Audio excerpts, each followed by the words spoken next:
여러분, 당랑거철이란 말을 들어보셨죠? 사마귀가 수레바퀴를 막아선다는 의미로 자기 분수를 모르고 큰 힘을 가진 상대에게 덤비는 무모함을 꼬집는 말로 사용됩니다.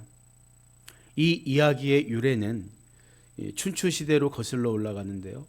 춘추시대 제나라 장공이 수레를 타고 가던 중에 사마귀 한 마리가 앞발을 들고 수레바퀴 앞에 서 있는 것을 보게 됩니다. 사마귀를 처음 본 장공이 신기해서 수레를 멈추게 하고 저게 도대체 무엇이냐고 묻지요. 수행인들이 저것은 사마귀라고 하는 것인데 어떤 것이든 앞에 있으면 저 날카로운 앞발을 들고 서 있습니다. 그러나 융통성이 없어 제 앞을 가로막기만 할 뿐 도무지 뒤나 옆으로 움직인 적이 없는 놈입니다. 가르쳐줘요. 이에 장공은 만약 저것이 사람이라면 마땅히 무서운 용사가 되었을 것이다 라면서 자리에서 일어나 사마귀에게 경의를 표하고 수레를 돌려 지나갔다는 데서 유래했습니다.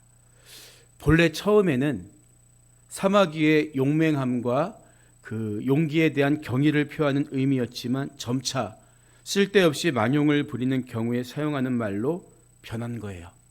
당랑거철.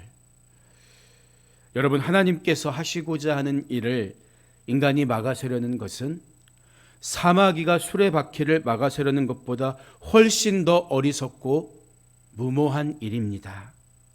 우리가 부르는 부활과 관련한 찬송가 중에 헛되이 지키네 예수 내 구주, 헛되이 봉하네 예수 내 주, 이런 가사가 있죠. 제 아무리 세계 최강 군사인 로마 병정들이 무덤을 막고 지켜서도 그들은 하나님의 기침 한 번에 두려워 낮아빠지고 마는 거예요. 우리는 언제나 하나님의 뜻을 묻고 그분과 동행하는 것이 복된 삶이라는 것을 깨달아야 합니다. 십자가에서 숨을 거두신 예수님은 말씀하신 대로 3일 만에 부활하시기 전 무덤에 누이셨습니다.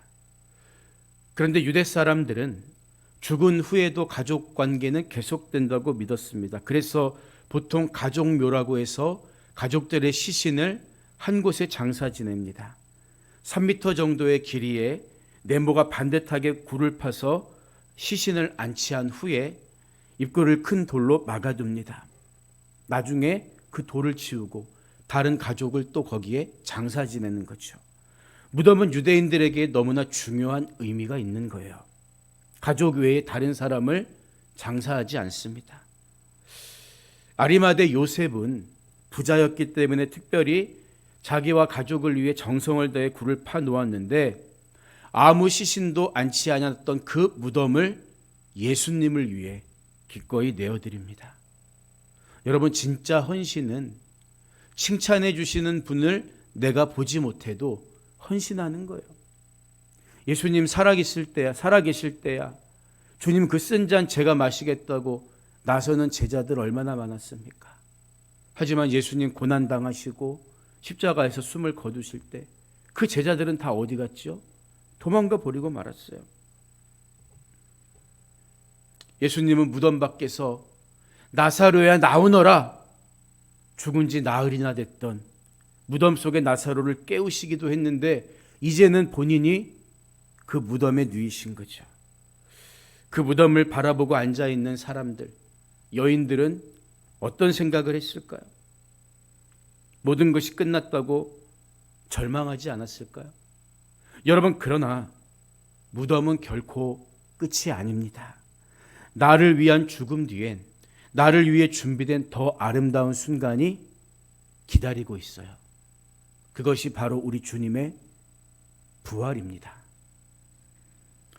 사복음서는 예수님이 십자가에서 숨을 거두시고 난 후 토요일에 구체적으로 무슨 일이 일어났는지 기록되어 있지 않습니다. 사실 예수님이 운명하신 이후인 토요일에 예수님 행적이 기록될 수 없죠. 왜냐하면 예수님은 무덤에 머물고 계셨기 때문입니다.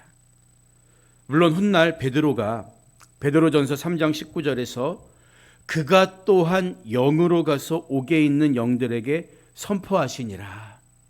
무덤 속에 계신 예수님이 옥에 있는 영들에게 부활과 생명의 복음을 선포하셨다고 증언하지만 우리가 이해하기 어려운 신비로운 기록이에요. 그런데 마태는 유일하게 그날 일어난 주변 사건에 대한 기록을 남기고 있습니다. 62절 이하를 보면 그 이튿날은 준비일 다음 날이라 대제사장들과 바리새인들이 함께 빌라도에게 모여 이르되 주여 저 속이던 자가 살아있을 때에 말하되 내가 사흘 후에 다시 살아나리다 한 것을 우리가 기억하노니 그러므로 명령하여 그 무덤을 사흘까지 굳게 지키게 하소서. 그의 제자들이 와서 시체를 도둑질하여 가고 백성에게 말하되 그가 죽은 자 가운데서 살아났다 하면 후의 속임이 전보다 더 클까 하나이다 하니 이렇게 기록되어 있습니다. 예수님의 제자들이 그 시신을 훔쳐가고 예수가 부활했다는 소문을 퍼뜨릴지도 모르니까 경비병을 보내서 예수님의 무덤을 지키게 해달라는 부탁을 한 거예요. 여기서 마태는 재미있는 표현을 쓰고 있는데요. 그 이튿날은 준비일 다음 날이라 이렇게 말하는 거예요. 준비일은 안식을 준비하는 안식일 전날을 가리킵니다. 그렇다면 준비일 다음 날은 당연히 안식일이죠. 유월절 기간에 있는 안식일은 큰 날이기 때문에 그런 날에 종교적인 회합을 갖는다는 것은 당연히 유대 기준으로 볼 때 불법이었습니다. 종교 지도자들은 지금 안식일 규례를 어긴 거예요. 더구나 이방인, 부정한 이방인의 관정에 들어가는 것은 있을 수가 없는 일이었죠. 그럼에도 불구하고 그들은 예수님의 부활과 관련한 두려움이 매우 컸기 때문에 급기야 안식일에 빌라도를 찾아간 것입니다. 마태가 안식일이라는 말을 사용하지 않고 굳이 준비일 다음 날로 표현하고 있는 이유는 거룩해야 할 유월절과 큰 안식일이 대제사장과 바리새인들의 악한 모의로 인해 더럽혀졌기 때문임을 볼 수 있습니다. 그것을 지적하는 거예요. 그래서 의도적으로 안식일이라는 말을 준비일 다음 날 에둘러 표현하고 있는 거죠. 제자들이 시체를 훔쳐가지 못하도록 예수님의 무덤을 지키게 해달라는 요구에 대해서 65절 이하를 보면 빌라도가 이르되 너희에게 경비병이 있으니 가서 힘대로 굳게 지키라 하거늘 그들이 경비병과 함께 가서 돌을 임봉하고 무덤을 굳게 지키니라. 이렇게 말해요. 당시 유대인들은 성전 문지기 외에 군대를 가질 수가 없었습니다. 따라서 너희에게 경비병이 있으니 이 말은 문맥상 로마의 경비병을 너희에게 있게 해주겠다. 경비병을 보내주겠다. 승낙의 뜻입니다. 그래서 공동 번역을 보면 이 구절이 빌라도는 그들에게 경비병을 내어줄 터이니 가서 너희 생각대로 잘 지켜보아라 하고 말하였다. 이렇게 번역되어 있죠. 대제사장들을 비롯한 유대 종교 지도자들은 예수의 무덤을 큰 돌로 막고 임봉한 후에 로마의 경비병들이 지키게 조치합니다. 그러나 그들의 이러한 노력은 허사가 되고 말죠. 왜냐하면 천사들이 무덤의 돌을 굴려낼 때 그곳을 지키고 있던 자들은 저항도 못하고 두려움에 마치 죽은 자들처럼 되고 말았기 때문입니다. 여러분, 이처럼 예수님이 가시려는 그 길을 막으려는 인간들을 앞세운 사탄의 노력은 하나님 앞에 아무런 장애물이 되지 못하는 거예요. 그리고 십자가의 완전한 죽음과 대속의 결과로 그들이 두려워했던 것처럼 예수 그리스도를 통한 복음은 천하 만민을 구원하는 하나님의 능력이 된 것입니다.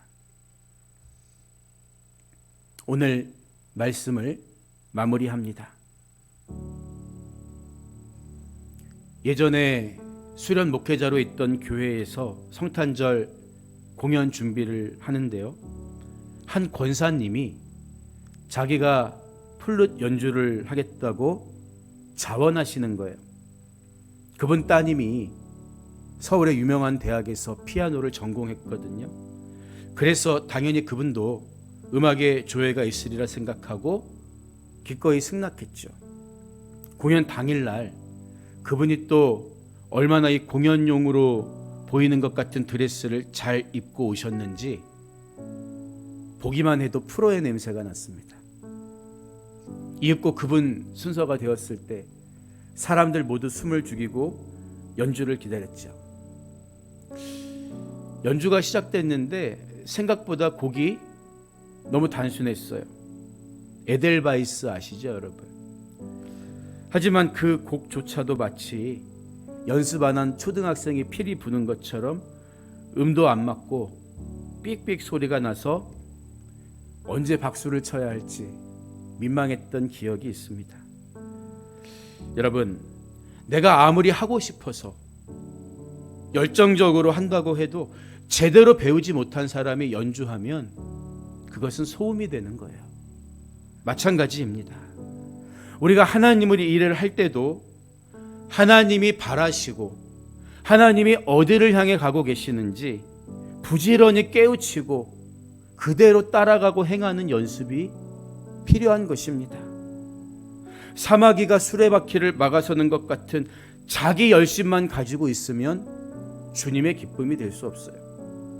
하나님과 상관없는 열심은 모두 헛된 열심일 뿐입니다.